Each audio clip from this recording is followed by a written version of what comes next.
Hello and greetings, everyone.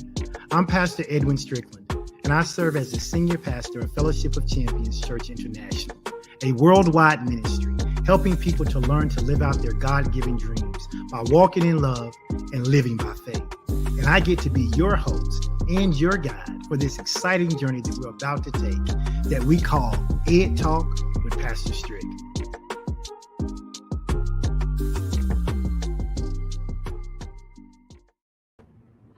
Hello, and welcome to another edition of Ed Talk with Pastor Strick. I am your host, Pastor Strick, and as you know, every time we come together here on Ed Talk, we come together to blend the realms of knowledge, instruction, and faith with real-world solutions. Listen, whether you are on a quest seeking to expand your knowledge base, maybe you're just looking to uplift your spirit, or maybe you're searching to find some common ground between the practical and the spiritual, I need you to know that you are in the right place. Every time we gather, we come together to forge new connections, to bridge gaps, to spark thought, to ignite curiosity, and to nurture our souls, our minds, our wills, our emotions, our imagination, and our intellect, so that we can be the best version of ourselves that we can possibly be. So welcome to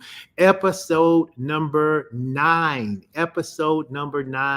of season 3 of Ed Talk with Pastor Strick. Listen, you guys know what I ask you to do every time we come together. I ask you to help me out with a little social media outreach. What does that mean? That means I'd love for you to love or like this broadcast.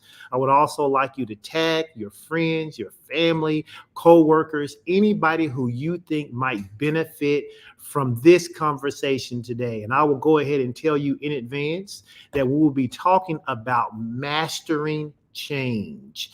And I'm telling you that if you don't learn to move with the times, if you don't learn to adapt and be adaptable, if you don't learn how to be flexible, then life is going to absolutely pass you by.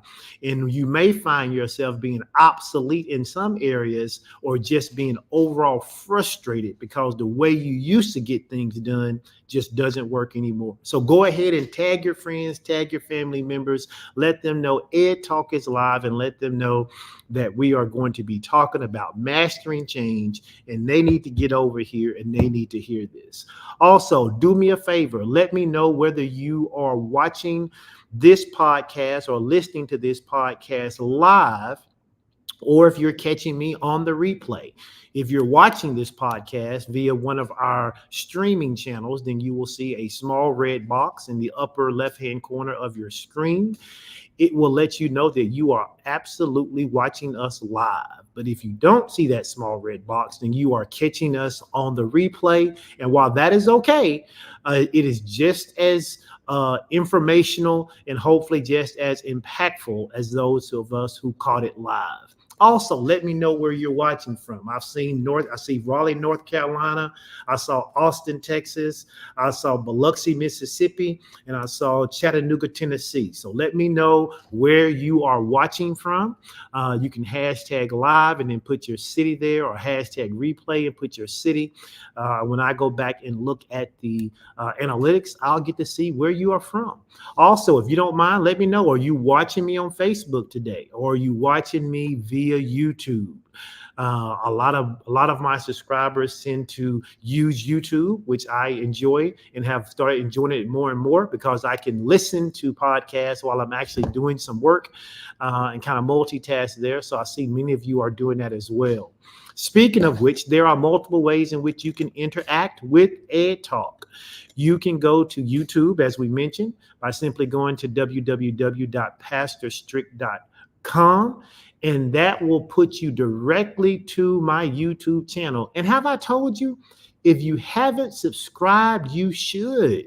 If you have not subscribed to my YouTube channel, then I need you to run on over there and do that, and then come back. But I need you to run over there to www.pastorstrick.com. Go ahead and hit that subscribe button, and then you will be part of the Ed Talk community. If you prefer, visiting your various podcast platforms. I certainly understand that. We are on a multitude of them. To find the ones that we are on and to find us, simply go to www.facebook.com/Ed Talk with Pastor Strick, all one word. Ed Talk with Pastor Strick, just as you see it written on your screen. It will take you to a landing page and it will allow you to simply choose the podcast platform that you are used to listening to. All right. And you can do that. You can watch me on Facebook the same way. And that information is there on your screen. Now, what I want to say is this will be the end of season 3. My month of July is packed full of activities and responsibilities. And so is my August. And so Ed Talk will be gone for a couple of weeks and we will come back after Labor Day. We'll come back after Labor Day. And for those of you to say, oh no, Ed Talk is going to be gone for too long. Listen, all you have to do is go to my Facebook page. All you have to do is go to the YouTube page. All you have to do is go to the platform landing page, and you can go back and listen to any of the teachings from season 1, from season 2, from season 3, any place. Just go there, look at the title and decide if that's going to be a title you think you're interested in and hit the play button. Okay. All right. So listen, let's get into today's teaching. Man, we're talking about managing change. Managing change is so vitally important, especially in this fast-paced world that we live in. And so today we're going to be embarking on what I consider to be a transformational journey about how to master being okay with change. Because if you're not okay with change, then you're really going to struggle at realizing your goals, realizing your dreams, and reaching any resolutions you've set for yourself. Today is July the 2nd. We are literally halfway through the year. And most people who made New Year's resolutions, sadly, have let those resolutions go. They haven't stuck to the change that they say they were going to stick to. And I want to talk a little bit about why that is and what we can do to kind of do a reset to make sure that we finish 2024 as strong as we had hoped we would start it. Did you know that behavioral research indicates that it takes about 90 days to prepare for change, just to get ready to have significant change? Behavioral research says that it takes us about 90 days to really get ready to embrace that change. In order for us to build a new behavior, in order for us to become competent in the face of what's called high-risk triggers, and how to move past the likelihood of relapse. Now, you guys know the term relapse because we use it when we talk about people who are addicted to various substances, whether it's alcohol, whether it's drugs, whether it's food, whether it's sex. Whatever people are addicted to, when they are trying to overcome that addiction, they have to have parameters and things in place, or they will relapse, meaning they will go back to those old behaviors. And many people tend to go back to their old behaviors, even though they really don't like the old behavior. And so we're going to talk a little bit about why that is, what we can do to strengthen our resolve so that we don't go back to bad behavior. We see it all the time with people who lose weight. My wife and I were talking the other day. This is probably the 3rd or 4th time in my life since I was in my early 40s that I've ballooned in my weight and lost weight and ballooned in my weight and lost weight. And this is probably the first time that I've went through an entire cycle, a whole fall, a whole winter, a whole spring, and a whole summer, and been able to maintain where my desired weight was. But that didn't happen until there were some things that were changed in my life besides just the want to. Because believe it or not, it takes more than just the want to change. In fact, somebody ought to put that in the comment section. Say, I need more than just the want to. because lots of people want to. Crackheads want to not be crackheads, right? People who are addicted to drugs and all kind of wrong behavior. They don't want to be that way, but it takes more than just wanting to actually change. In addition to that, there's some brain research out there that suggests that it takes a few months of actually practicing a new behavior before you create the permanent change. Most people are so impatient with themselves, they're so impatient with change that they desire to change. They want the results of change, but they're not willing to stick to what is necessary long enough in order for that change to come to fruition. And that becomes the rub. That becomes the thing that causes people to give in, to cave in, to quit, or to do what we just said earlier, to relapse, right, into those bad behaviors. Because they want the change, they know they need the change. They can even envision what that change would look like, but they don't necessarily have the skills, and they don't have the environment, and they don't have the structure set up so that they can actually do the new behavior long enough so that the new behavior replaces the old behavior, so that the new norm is the new thing and not the old thing. In fact, more than 75% of people maintain a goal for a week, but then they gradually slip back into their old behavior. So think about that. You got 100 people, and 100 people all want to do a new thing. 75% of those people actually make it the first week. But as each week goes by, the number of people who stick with it goes down lower and lower and lower. Research shows us, or tells us, that almost all the people who are actually able to maintain this new behavior for at least 90 days, for 3 months, make the change a permanent change. So imagine this: 100 people, and they all want to stop smoking. 75% of those people may actually make it through the first week. But then as those weeks go by, less and less people make it through. Research says that those who actually make it through for at least 90 days, for at least 3 months, they actually end up making that change permanently. And the research says that the probability of those individuals having a relapse becomes less than 10%. Less than 10%. So you give yourself a 90% chance of success by just sticking to the thing that you are committed to have in your life, if you're willing to put the parameters in place to allow you to stick to it. And so that's true about stopping smoking, whether you want to lose weight, when you want to get a new job, whether you want to fix your relationship, whether you want to learn a new skill, whether you want to make more money, you want to start a business, whatever it is, you're going to have some stick to itness. In fact, go ahead and put that in the comment section. Say, I have stick to itness. I have some stick to itness. I don't give up. I don't cave in. I don't quit. I understand that there may be some failure along the way, but I don't really see it as failure. I see it more as learning. And the more I learn, the better I become to be able to stick to this thing so that I can get to where I want to get, to where I want to be. All right.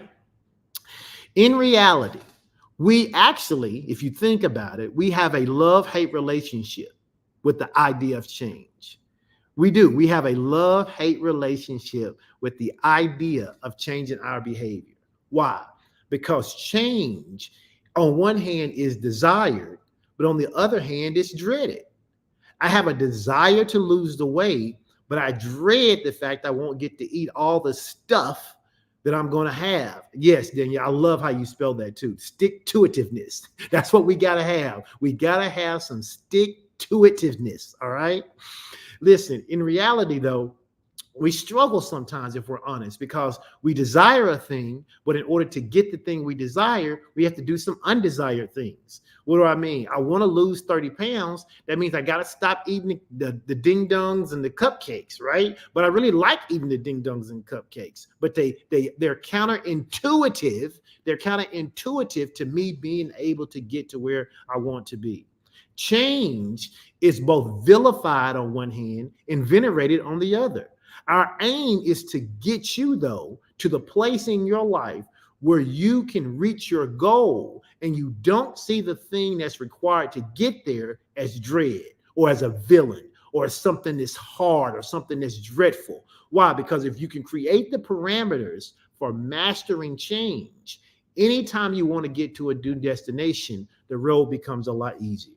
Now, before we dive into the specifics of that in our Ed Talk today, let's take a moment to try to understand why mastering the art of embracing change is so critical, because it is.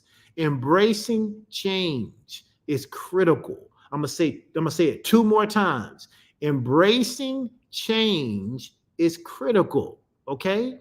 Embracing change is critical. Why? Because in this fast-paced, ever-evolving world that we live in, change is actually the only constant we can count on, besides Jesus Christ. God's the same yesterday, today, forevermore. But in this world that we live in our environment that we exist in, the only thing that is constant is the fact that there's going to be change. In fact, whether it's a technological advancement, whether it's a shift in our personal lives, whether it's something that's happening in the world, some global event, we are continually faced with new challenges and new opportunities. The question becomes is how do we respond to these changes? How do we respond to these changes that we know can significantly impact our personal and professional success? Winston Churchill once made this quote, and I'm going to use it today. He says that to improve is to change. To be perfect is to change often. And I love that quote. To improve, if we want to get better, we're going to have to change. I don't care how good you are at your job today. I don't care how great of an athlete you may be in a particular sport. I don't care how wonderful of an investor you may be. I don't care how great of a father you are, how beautiful of a mother you are. I don't care what kind of brother or sister you are, what kind of friends you are. If you want to get better at that particular thing, it's going to require change. Winston Churchill says that to improve is to change.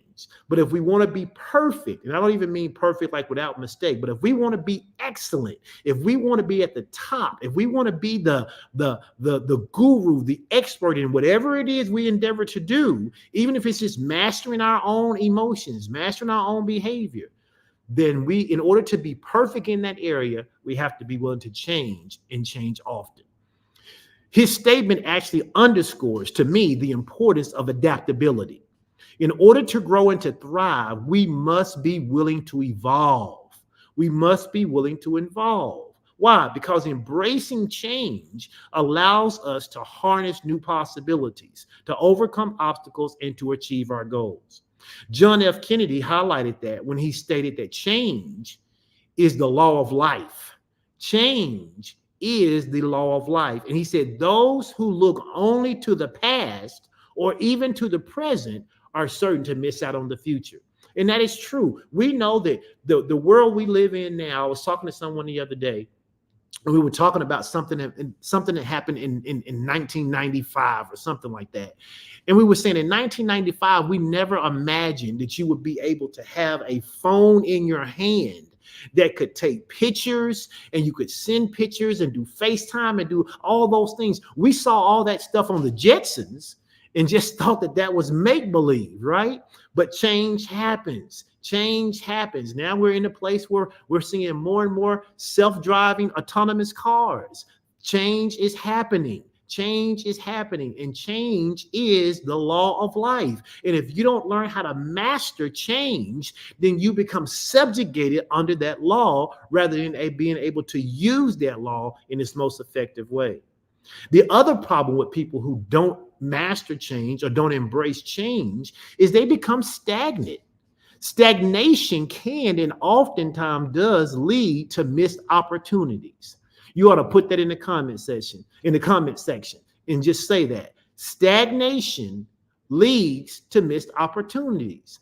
If you are stagnant, if you are slow to adopt new things, if you are always stuck in the past, if you have a fixed mindset, you are going to miss out on opportunities that could have been opportunities in your favor rather than missed opportunities that keep you behind everybody else. Stagnation leads to missed opportunities. By looking forward, by learning to look forward, by learning to master change and adapting to change as it comes and being ready for it before it hits us, we actually open up ourselves to innovation and to progress. One of the quotes that I love, my wife says it all the time. She says, you have to be committed to your outcome, but you must be flexible in your approach. If you are not flexible in your approach, the way you start off in a direction going to achieve a particular goal, maybe new technology came out between the time you started and the time you reached there. It's like people who won't embrace AI. People who don't embrace AI are going to be left behind. You can say how you feel about AI and how it's going to go sentinel and it's going to take over and get rid of humanity. Hear what I'm telling you. Those who refuse to embrace the capability of artificial intelligence will be left behind. Now, I tell people this all the time. People say, well, AI is going to replace all of our jobs. No, AI is going to replace some current jobs in the state that they exist. But the opportunity for AI is going to also open up new jobs and new opportunities. So we have to be thinking about that in terms of, hey, maybe I have these skills and talent right now. If AI probably will come and replace this job, what opportunity is AI going to allow me to be doing something else? You have to be open to change, right? And then Benjamin Franklin made this point. He says, when you are finished changing, you are finished. Think about that. When you make the decision that you're no longer going to change. I am the way I am. I ain't changing. I ain't doing nothing different. We see churches. This happen in churches all the time. Churches say, we not doing that social media stuff. We ain't doing X, Y, and Z. We not doing this or that. Or you see stores that used to exist like Blockbuster and Hastings. And they said, oh, we're not embracing no streaming stuff. We're not doing any of that. And you look around now and where are they? They're finished. They're finished, because when you finish changing, you are finished. And this should be a constant reminder to all of us, and it should serve as a call that we should continuously be seeking self-improvement, personal development, and growth. Why? Because our journey of personal development is never truly complete. As long as you're breathing, you ought to be learning. You ought to commit to being a lifelong learner, that no matter whether you're in your 20s, your 30s, your 40s, your 50s, your 60s, 70, 80, 90, whether you're 100 years old, okay, you should always be learning. You should always be learning and embracing change, because it is a vital part of life's journey. So understanding why change is essential now helps us to prepare mentally and emotionally for what we're going to talk about today. Because as we explore today's teaching, we're going to discover some very practical, because you guys know I love the practical. Ed talks always all about the practical. We're going to discover some very practical strategies to help us navigate the complexities of change so that we can manage it effectively. Okay? Now, I don't have my notes all typed out today like I usually do. So those of you who like to scribe, you can scribe in the comment section, right? I'm going to give you some steps. I'll call them out. And for those of you who like to scribe, you can scribe and put them in the comment section. But today there's a couple of steps we're going to talk about. Number one, we're going to talk about what it means to prepare. So number one is to prepare. After we talk about preparation, because remember, brain research tells us that it takes about 90 days to actually prepare for change. Then we're going to talk about the plan. Okay. So we're going to talk about being prepared. We talk about preparation or preparing. Then we're going to talk about the plan. Okay. Because you need a plan. If you don't have a plan, then a goal just turns into a dream. All right. So we need to prepare. We need a plan. And then we're going to talk about what it means to take action. Okay. Take action. Once I've prepared for change, once I've planned for the change, now I got to pull the trigger. Okay. And I know that's probably a bad term sometimes, but we got to pull the trigger on it. All right. We got to step up and take action. And then after we take action, then we have to maintain the progress. You need systematic things in place to help you maintain your progress. Okay. When I had reached my heaviest weight, I had got to 267 pounds. And I had a goal to get to at least 180 by March the 15th. Okay. I started back in September, the end of August, September of 2023. I was at my heaviest.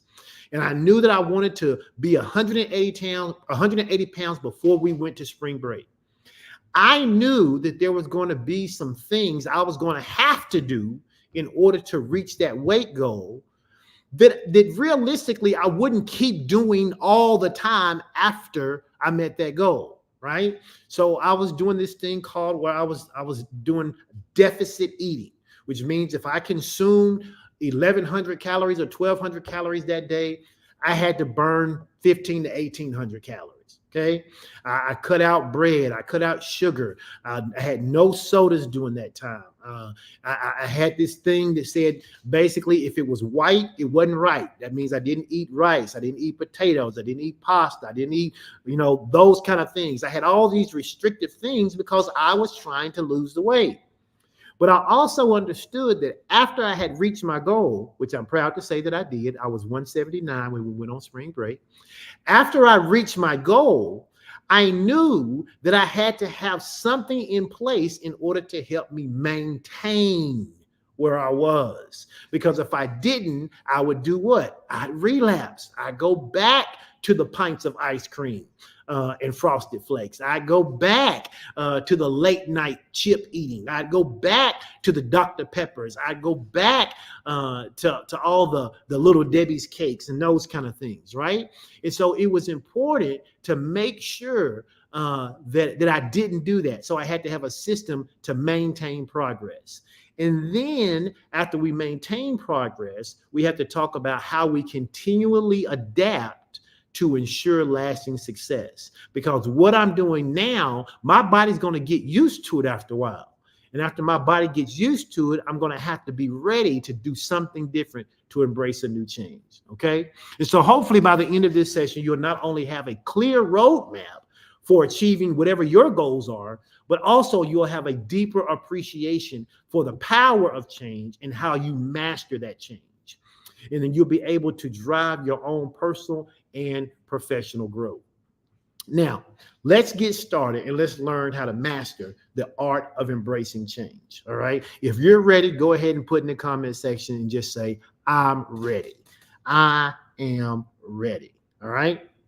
So let's talk then about the importance of change and why is change hard? If we need to change, why is it so hard to change? Making changes, whether big or small, is often easier than said or done. Why? Because one of the main reasons change is challenging is due to our ingrained habits and our need to be comfortable, even if we find ourselves in an environment of discomfort. Pastor, what do you mean? Have you ever seen someone who doesn't like their current life circumstance, and you try to talk to them about all the things they could do to change, maybe how they could get out of poverty, how they could get out of sickness, how they could get out of an abusive relationship, how they could get out of a dead-end job, but they just don't seem to want to change. And what we say is they don't want to change. The reality is not that they don't want to change. It's that as human beings, we have ingrained habits that keep us in a particular path. And unless those habits are interrupted, we won't get out of that lane, even if that lane is something that we inherently do not like. And even though we don't like it, we actually can become comfortable in what we don't like, more so than the idea of being comfortable in something that I don't know. You've probably heard the phrase before, it's the devil that I know. I'd rather be with the devil that I know than the devil I don't know. You've probably heard somebody say that before. What they're really saying is, I'd rather be miserable in what I know because at least I know how to manage it, rather than being the idea of being miserable in something that I don't know and that I can't handle, right? And so it's important that you understand and that you make sure that you know whenever you're wanting to change, there's going to be those forces working against you. Why?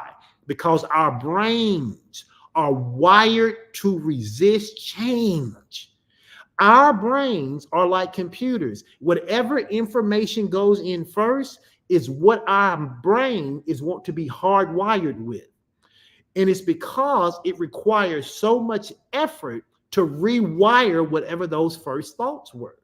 It's the reason that if someone was trying to teach you a new way to do math, even if you know how to get the right answer the old way, you are less likely to change to do it the new way because the way you learned it has been hardwired into your brain and you don't want to let it go because our brains are actually designed to resist change because our brain's job is to keep us safe, or so it thinks.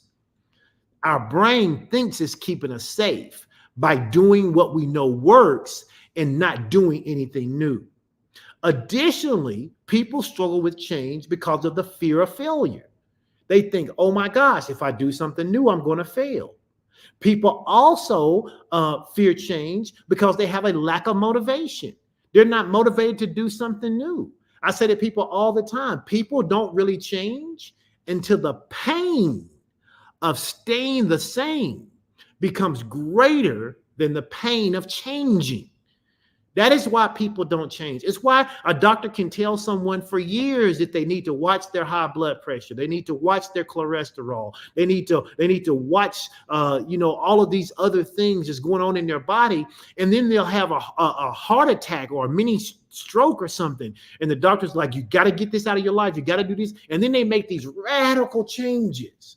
Why? Because the pain associated with staying the same became greater than the pain of actually changing. The other reason that people fight change or people fail at change is because they have limited support systems. You have to have a support system. When people are building a wall and they're bricking a wall, you've probably seen it before. They have what's called scaffolding up on that wall. Why? Because they're building and supporting as they go. And that's what you need in order to live a life full of change. Now, there are some myths out there. There are some myths out there about change and the process of change that I want us to debunk, because we need to debunk them so that when we encounter them, we know that they're not true, right? Number one, here's the first myth. People don't really want to change. That is a myth. That is a myth. And many times it becomes an easy excuse for us to put on people so that we don't have to walk with them through the process of change. You know, we try to help them out one or two times and they don't do what we think they should do. They don't do right. And what we do is we go, well, they don't want to change. We just say they don't want to change. But the reality is that most people do want to change, but they struggle with how to do it effectively. That's the truth. That is the truth. The myth is people don't want to change. If you find anybody who is homeless, they'll probably tell you, I don't want to be homeless. You find anyone in an abusive relationship, they'll say, I don't want to be in an abusive relationship. You find someone in poverty, they'll say, I don't want to be in poverty. You find someone who struggles with depression, they'll say, well, I don't want to struggle with depression. They don't want to, but the reason they stay in those situations is because they do not have what is necessary to structure them so that they can change. Because in reality, most people do want to change. What's myth number two? Myth number two is that change is simple if you just have the willpower to do so. People say, oh, they could change if they wanted to. We say they don't want to change, and then we say they could change if they wanted to. But here's the truth. The environment that people live in and exist plays a major role on if they can change or not. With the right strategies and the right environment, people can overcome various environmental barriers that would stop them from changing. Just like there's environmental barriers that will stop you from changing, there's the right environmental barriers or strategies that will keep you from relapsing. My wife and I, we say it like this. And people who go to FOC, y'all know we say this all the time. Your environment is always working on you. In fact, go ahead and type that in the comment section. If you're listening right now, you should type that in the comments so that your eye gate can see it, your ear gate will hear you, your tactileness will see you typing that out. My environment is always working on me. And that is so true. If you want to change, you got to create the right environment. You got to be in the right environment. The other thing is, which is a myth, number three was a myth, is that people can't change because of their environment. Well, that is partially true, but just because you find yourself in a bad environment doesn't mean you have to stay there, okay? You don't have to stay. You can change your environment because your environment is always working on you, okay? It's always working on you. It's always moving. It's always causing you to be more like it is. So if you find yourself in a bad environment, you gotta extract yourself from it and get inside of a different environment, because that old environment is going to make you be more like it over time than you changing it to be like you. And then the fourth myth. Here's the fourth myth for why people don't change. People think it's all gene related. Gene, gene related. My mama was like this. My daddy was like this. This thing run in our family. With this is who the Stricklands are. This is who the Clays are. This is who the Dennises are. This is who we are. This is how we are. No. While genes may exert some powerful influences over our lives, they do not determine our destiny. Genes do not determine our destiny. You can take two kids, raise them by the same mom and daddy in the exact same house with the same set of genes, and they can come out to be two very different people. Why? Because while genes do exert some powerful influences on our life and who we are, they do not determine our destiny. There's a lot of research about brain behavior. And that if you study that material out, you'll find out that your behavior actually impacts your biology as much as your biology impacts the expression of your genes. People say nature or nurture, but it's actually both. It is actually both. It is actually both. It's not just your genes. It's not just how you grew up. It's actually a combination of them both. And we need to make sure that we understand that. And then number five, the fifth myth, okay? The fifth myth is that I can't change because I tried it before and failed. That's a myth. It's not something we need to buy into. It's a lie. It's designed to keep us in the situation that we're in. All five of these myths come wrapped up in a lot of emotion. They come wrapped up in a lot of anger and apathy and fear and resignation. But the consequences of not trying again are detrimental to us. And the real possibility of success gets diminished every time we fall into the trap of one of these myths. Okay. So that is why people don't change. Okay. It's why people think they can't change, but people can change. Somebody type in the comment, change is possible. Change is possible. Change is possible. So if we're going to change, what do we got to do? Here's step number one. Step number one deals with our psyche. Okay, it's about preparation. So step number one is to prepare. This step number one, is all about self-assessment. It's about building motivation. We start by reflecting on why you want to make the change in the first place and how it will benefit you.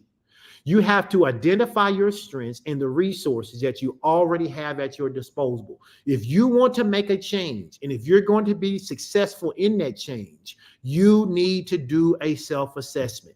That is part of the preparation. A lot of people just jump into change, but you can't just jump into change. You have to actually prepare for the change. Okay? You have to prepare yourself mentally, emotionally for the change, and sometimes physically for the change you want to make. Part of my makeup, because when I started to lose the weight in August, that was when it started to get cold. It was the end of fall. I knew winter was going to be coming. Those were typically the months that I struggled the most because it was too cold to go outside. It was too cold to walk. So what did I do? I knew that if I didn't have the right things to allow me to keep doing what I was doing, I was going to relapse. So what did I do? I bought me some winter workout clothes. I bought me some proper gloves. I bought a proper hat. And then I had to work on my mentality. And my mentality kept saying to myself, these miles aren't going to walk themselves. These miles aren't going to walk themselves. So no matter how cold it is, I don't care if it's 32 degrees, I'm going to go and I'm going to commit to the miles that I committed to. But I had to prepare myself for that before it was time to actually do it. In part of doing that, what was I doing? I was building my motivation. But I was building my motivation, and I was building it around my big why, or what we call our BHAG, our big, hairy, audacious goal. My big, hairy, audacious goal was to be 180 pounds by March 15th of 2024. That was my BHAG. Then I had to prepare myself for everything that I could even think of that I was going to have to go through in order to reach that goal. I knew there was going to be soreness. I knew there were going to be times I didn't want to do it. I knew there was going to be times I was going to be hungry because I was so used to eating things that just filled me up every time I wanted to have that feeling of being full. I knew I was going to have to go through and change those things. I knew I was going to have to overcome those cravings of the Dr. Pepper and the sugar and everything else that I was going to be giving up. But I had to prepare. Building motivation is key in step one. What is your motivation for changing? What is your motivation? Part of my motivation for changing too was that I was 52 years old and I wanted to live to be 100. And I knew I couldn't keep eating like I was the last 50 years if I expected to live an additional 50, right? So I had to have a big why. When you have a big why, you set clear and compelling reasons for why the change that you are embracing is important to you. How do you do that? You have to visualize the positive outcomes. I saw myself on spring break being thin. I laugh and I tell this story because the spring break before, I was not thin.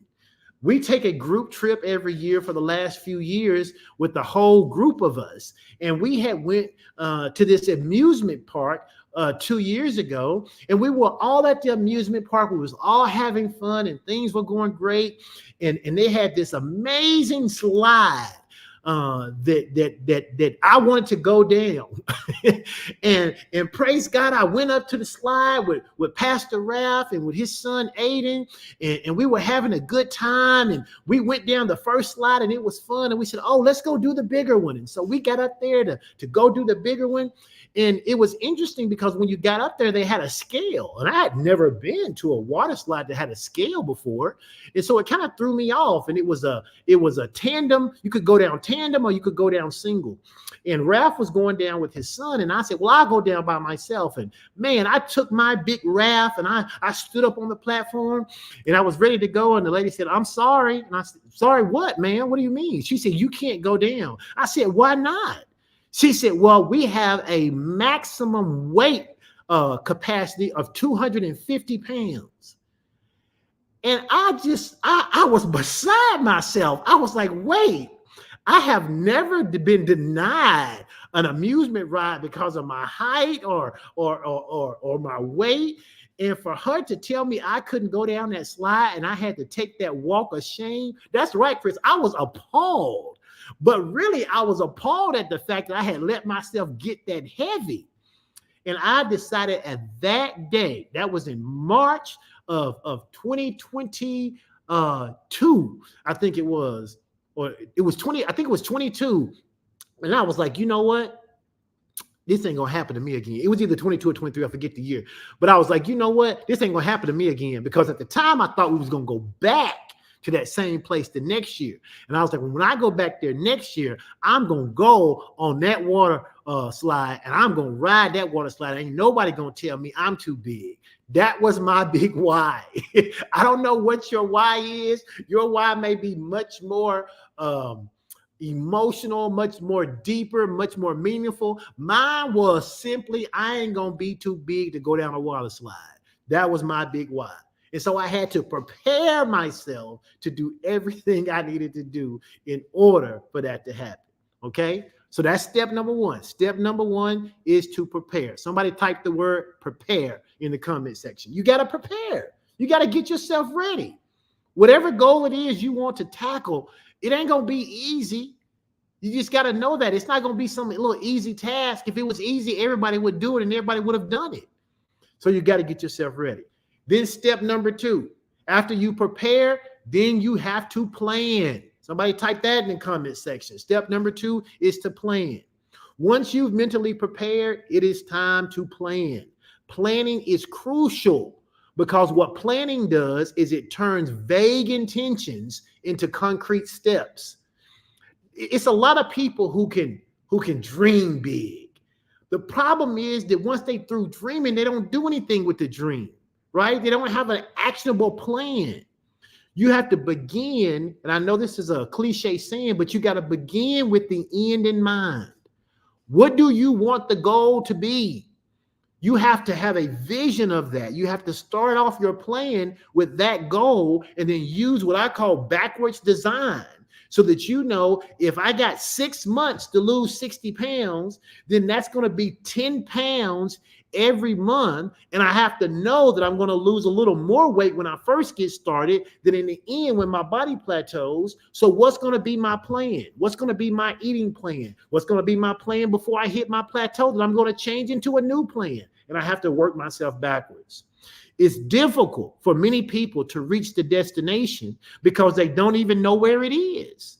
They have a vague plan, a vague idea. And I wrote this down. Vague goals beget vague efforts. If you have a vague plan, if you have a vague dream, if you have vague goals, all it's going to produce is vague efforts. And all vague efforts are going to produce for you is frustration and humiliation because you're not going to reach your goal even though you have a desire to do so. So we have to start by setting realistic and specific goals. Break those things down into smaller parts. Break them into manageable tasks so that you can tackle them one at a time, day by day. Because if you don't, those vague, that big goal you have with those vague efforts aren't going to produce anything. So you have to use things that work for you, and different things work for people. Some people use planners, some people use journals, some people use apps, some people use their computer, some people do a things to do list. But whatever you do, you got to have a plan, and you have to schedule your task, and you have to set deadlines. I know people hate deadlines, but deadlines can be your friends. Deadlines are like guardrails. They keep you in line so you don't fall off the edge. Planning involves anticipating potential pitfalls and obstacles as well. I knew that there were going to be times when I decided to lose weight that there were going to be days that I probably didn't feel like running. I probably didn't feel like walking. Or maybe I got weak and somebody brought a piece of cake home, or there was Thanksgiving involved, or there was Christmas involved, or my birthday was going to come up in between that time, and I knew I was going to want a piece of cake. What was I planning for? I planned for those days. So several days before those days, I made sure I worked out even harder than the days I normally would have. Why? Because I had to have a plan. If you don't have a plan, then you have a plan to fail. And by having a solid plan in place, what you do is you set yourself up for success. So number one, I got to prepare. I got to get my mind right. Okay. Number two, I got to sit down and I need a plan. And a written plan is better than a plan in your mind. Okay. A written plan is better than a plan you just have in your mind. Something you have written down, something you thought through, something you can see, something that you can go by. Okay. And then we get to step number three. Step number three is about taking action. Somebody put in the comment section, it's time to take action. It is time to, once I've prepared, because we're talking about how do I master change, I got to prepare. Okay. And once I've prepared, then I have to plan. And then once I've planned, now I need to take action. It is time to pull the trigger. Now that you have a plan, it is time to do the work. This step three, is all about putting your plan into motion and consistently, hear that word, consistently working towards your goal. Action is where the real work happens. It requires dedication, hard work, and perseverance. Yes, I said it, hard work. The only time you're ever going to find success before work is in the dictionary. It's the only time it shows up. The only time you're ever going to see success show up before work is in the dictionary. You have to put in the hard work if you want to see the success. Start with something small. Start with something achievable so that you can learn to build momentum, because momentum begets more momentum. Learn how to celebrate your progress along the way. Keep yourself motivated. Be your biggest cheerleader. Every day, what I would do when I was walking, when I first started walking, I think the first time I started walking in September, when I had to walk a mile, I was walking a mile in about 21 minutes. It was about 21 minutes a mile. And every time I walked, I just wanted to get a little faster, a little faster, a little faster, a little faster. And from September to March, I went from walking a 21-minute mile to being able to run about a 12-minute mile. And it just over time. And then even that, I said, I really want to get under that. And then I set a new goal for myself. And I said, by May 25th, it was actually the 26th because it rained on the 25th. But by May 26th, I said I wanted to be able to run a 10-minute mile. And I wanted to be able to do it consistently for 4 miles. And I was able to run a 38 minutes, 4 miles. Why? Because it was a goal I set for myself. But there were setbacks in between, but that was me taking action. That was me doing something. So whatever it is you want to do, whatever your dream is, whatever your desire, whatever your goal is, you have to set it for yourself. You got to prepare for it. You got to plan, and then you got to take action. Step three is all about the fury of action. It needs to be lots of action, because in this step, what you're aiming to do is you're aiming to act your way into a new way of living. You're looking to how do I stay forward? How do I lean into this wind of change? How do I embrace it so that this change becomes the new person that I am? Successful action requires 4 catalyzing strategies, okay? If you're going to be successful, if this plan is going to work for you, and I'm telling you what I know because I put them into place in my life, there are 4 catalyzing strategies, okay? The first one is the idea of rewarding. If you're going to take action and you're going to stick to that action, you got to find a way to reward yourself. And I don't mean, and here's what people would say. I had people ask me this when I was losing weight. They say, do you reward yourself with a cheat day? And I wasn't trying to be funny or petty, but here's what I would say. Why would the reward be something that's going to cause me to go backwards rather than going forward? So during those times, I didn't have cheat days. I had days that I had already planned that I might eat something that I normally wouldn't eat. But by planning those days out, I knew the days before it and the days after it, the type of work I was going to have to do so that I did not get derailed. So when I say reward, you have to reward yourself, but not with something that makes you go backwards. Okay? We don't reward ourselves with something that goes backwards. So one of the catalyzing strategies you have to use is this idea of rewarding, okay? Since the beginning of time, rewards have been used to modify and strengthen behaviors.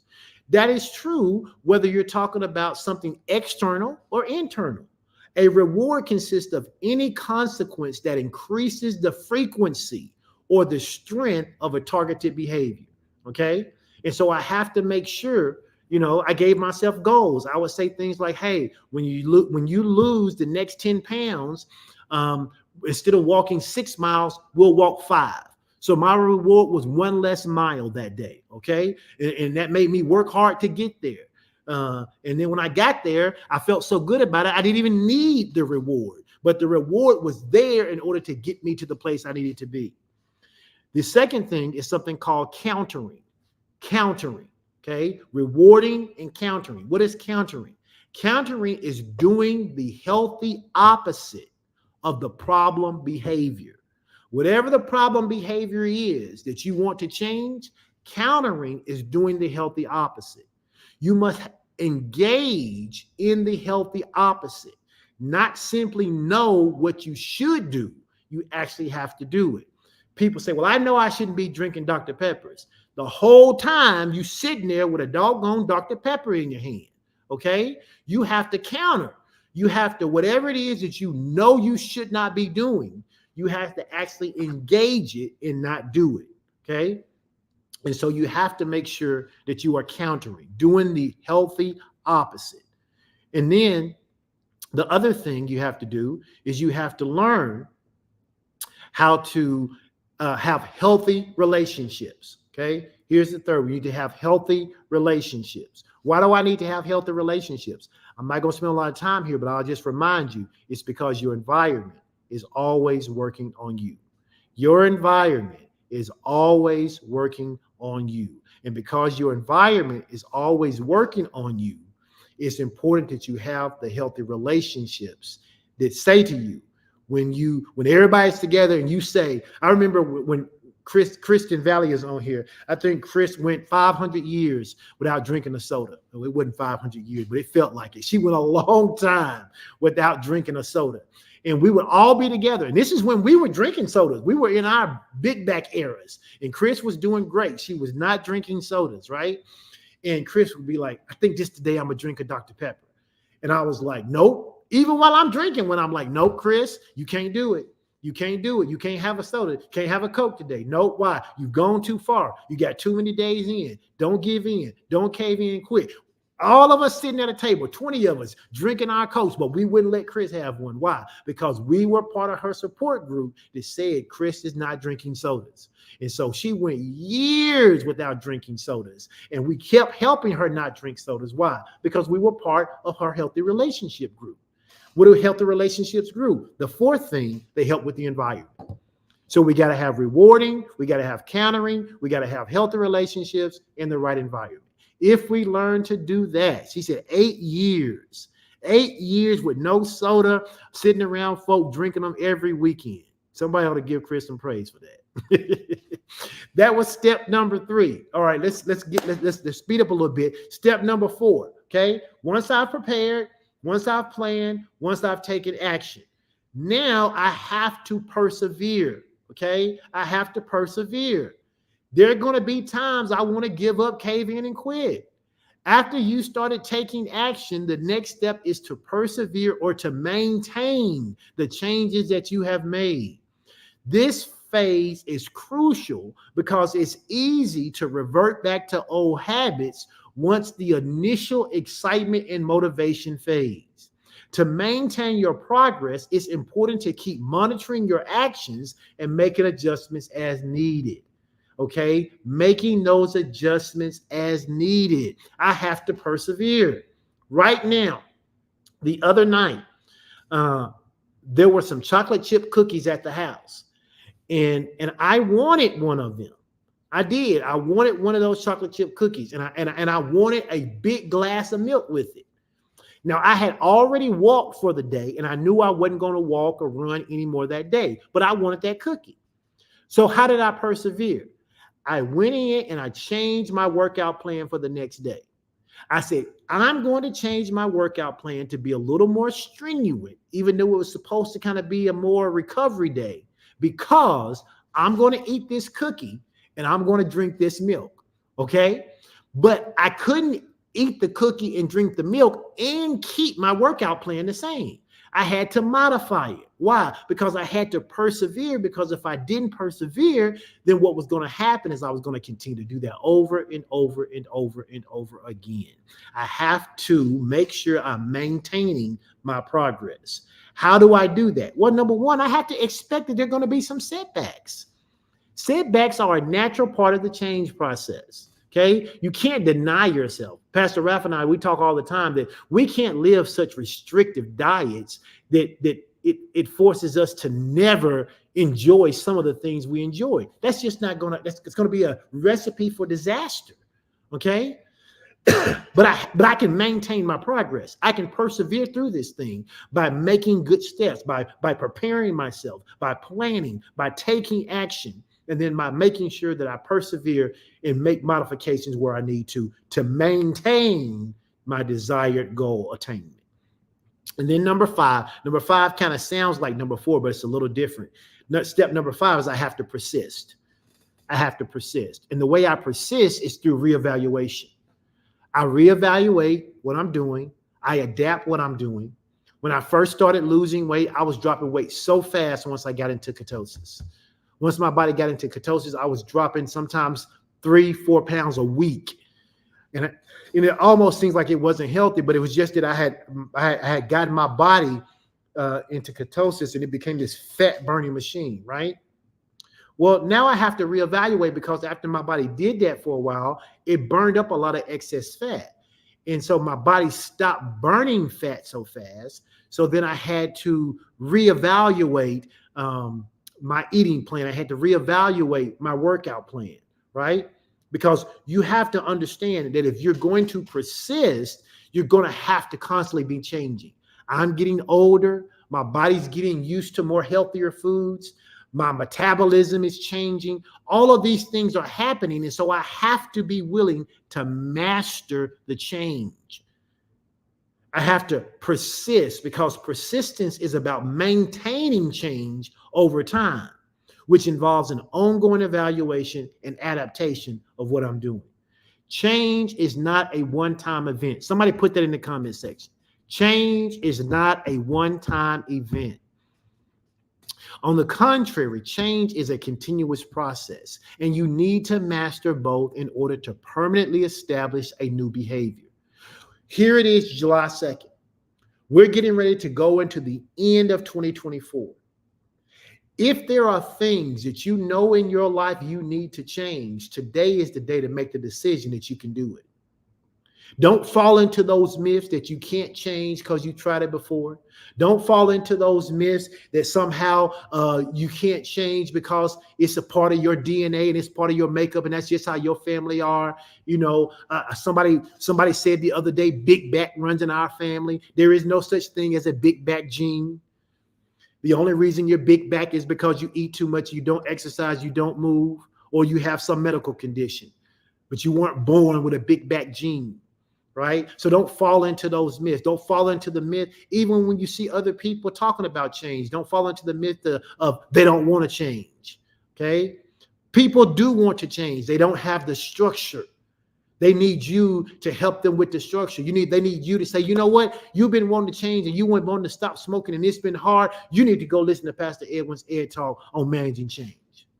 Because when you learn to manage change, remember, it says it takes about 90 days to even get your mind really ready to do the change that's going to be long lasting, because you have to prepare for it, right? And then after you prepare mentally, emotionally, and sometimes physically, then you have to plan. And then after you plan, you got to take action. You can't wait. There are people who do a lot of planning and sometimes they never go any further. I call that paralysis by analysis. They have this big plan, but they never move forward. They never move forward. But after you prepare, after you plan, then you need to take action. Okay? You need to take action. And then while you're taking that action, yes, there's going to be setbacks. Yes, there's going to be pitfalls. Yes, you're going to do some failure, but you need to persevere. You need to, if you fall down, you get up. If you fall off the wagon, you get back on the wagon. If you have a bad eating day, you don't have 10 in a row, you stop. You need to persevere. You don't give up. You don't cave in. You do not quit. You see it through. And then you need to persist. Once you hit your goal, and we see this all the time with people who reach their goal. Once they reach their goal, they don't change, they don't adapt, and so they end up relapsing and going back to the thing that caused them to need to go through all of this stuff in the first place. I made the declaration, I'm not going back to 267 pounds. I'm just not. I've done the balloon weight long enough. I'm not doing it again. I now understand what it takes. I now understand the structure. I now understand that I have to have a system for rewarding myself. I have to have a system for how I'm going to counter my bad behavior.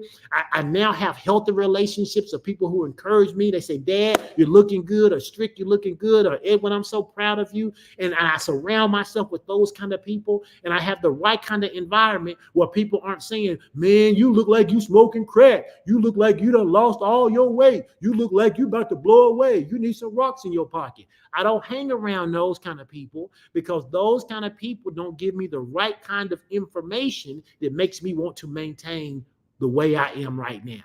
And so whatever your goal is, whatever your outcome is, whatever your destiny is, you have to follow those same steps, okay? Because you have to have a way to maintain that new behavior. And that's what persistence is all about. It's about maintaining that new behavior. It's about boosting your own self-efficacy. And it's also about understanding something called the spiral of change. And I'm going to end with this. Understanding the spiral of change. Why is this last part important? Because as we've learned, people have the ability to relapse. Relapse actually is the rule rather than the exception. But we want to change that. We want to flip that. We want to make it so that relapsing is not the norm, that staying consistent is the norm in our life. Well, how do we do that? Well, we do it by understanding this thing called the spiral of change. The spiral of change demonstrates that people do not revolve endlessly in circles, okay? We don't have to be big, be small. Be big, be small. Be sick, be well. Be sick, be well. Be broke, be wealthy. Be broke, be wealthy. We do not have to live our lives in this spiral of change. The route to the behavior that we want is actually more linear than spiral. What do I mean? I mean that if I see the goal, I have the opportunity to get to that goal in a straight direction rather than having to go in this spiral, elliptical direction full of failure and defeat, full of joys and highs. I can go straight by having a plan, because here's what happens. The more times you fail and quit, the more susceptible you are to never starting again. That's the reason when you take little kids and they riding a bike and they fall off a bike, what's the first thing we tell them? Get up and try it again. We clap for them. Think about that. We clap for them when they fall. We say, oh, that's okay. You're all right. Get up. Let's try it again. You did so good. Come on. Let's do it again. Why? Because we want them to keep going and keep going and keep going, because if not, then they'll eventually be so afraid they'll never learn how to ride a bike. It happens with people with swimming. You know, back in the old days, and I do not advocate this, but back in the old days, they taught us to swim by picking us up and throwing us in the water. And if you made it back to the side without having somebody to jump in there and get you, then you was like, oh, I can swim. That is traumatizing. Do not do that. But that's what people did. Why? Because they were trying to demonstrate to us that you can do it. And so we have to learn to adapt and to change. So as I end this Ed Talk today, let me recap the 5 structures that you need, in order to master change. Number 1, it has to do with your psyche, okay? You got to prepare. Got to get ready for the change. Number 2, it has to do with preparation. You need a plan of action. Not only do you need to prepare mentally, emotionally, and physically, but you need a plan of action. Number 3, you have to take action. You have to perspire. You got to do it. You got to work. You got to go. You got to get it. You can't just talk about, as we say all the time, you can't just talk about it. You got to be about it. And then number 4, you have to persevere. You're going to have to go through something. You can't be soft. You can't be sensitive. You can't be a baby. You got to go through something. It's going to be some hard times, but you can make it. You've been built, designed, and engineered to overcome success and things like this, all right? And then lastly, you got to persist. What does it mean to persist? It means that I put things in place to help me maintain. And while I put things in my place to help me maintain, then once I've achieved my goal, I can keep my goal. Okay? So that's what you got to do. You got to learn how to master change. Listen, I appreciate you guys for sticking with me today. Again, I'll be back in September after Labor Day. Ed Talk is going to take a couple weeks off. I have a packed July, a packed August, trying to get 2 girls to school in different parts of the country. I got a trip I need to take. I got a cruise I'm going to go on, and I've got some people I need to see and some things I need to do for the ministry. And so I am going to be doing that, but that doesn't mean you don't have to hear Ed Talk. You can go and you can listen to any of the episodes that you have missed by simply going to any of the locations where Ed Talk resides. That is YouTube, that is Facebook, or your podcast of choice. All right. Or listen, God bless you guys. I love you. Hope you have a terrific summer. I'll see you if you come to Fellowship of Champions, because we got a huddle coming up. We got a fire experience coming up. We have the August huddle coming up. So I'll get a chance to see you before Ed Talk if you hang out with us over at Fellowship of Champions, or if you come to Kristen Valley Worships, or if you come to Fresh Bible Study, or if you come to prayer on Tuesday, on Wednesdays or Fridays. All right. All right. Love you guys. Take care. You all have a blessed day.